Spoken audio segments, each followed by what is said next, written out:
Sois leur berger et leur soutien pour toujours. Psaume chapitre 28, verset 9. Le peuple de Dieu a besoin d'être soutenu. Ceux qui le composent sont très lourds par nature.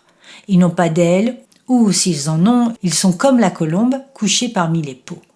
Ils ont besoin de la grâce divine pour les faire s'élever avec des ailes recouvertes d'argent et des plumes en or. Par nature, les étincelles s'élèvent, mais les âmes pécheresses chutent et s'enfoncent. Ô Seigneur, sois leur soutien pour toujours. David lui-même dit « Vers toi, ô Dieu, j'élève mon âme ». Et il ressent que les âmes des autres hommes ont besoin d'être soutenues comme la sienne.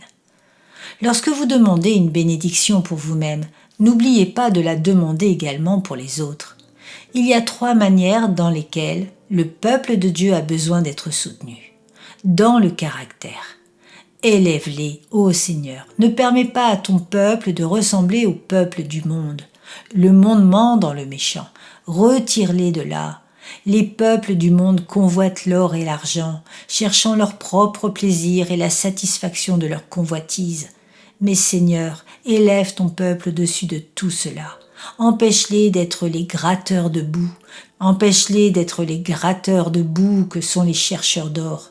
Puisse leur cœur se tourner vers le Seigneur ressuscité et l'héritage céleste. Le croyant doit prospérer dans le conflit. Pendant le combat, s'ils semblent tomber, ô Seigneur, qu'il te soit agréable de leur donner la victoire. Si le pied de l'ennemi s'abat sur leur cou pour un instant, aide-les à se saisir de l'épée de l'esprit et de gagner la bataille. Seigneur, soutiens le moral de tes enfants au jour de conflit.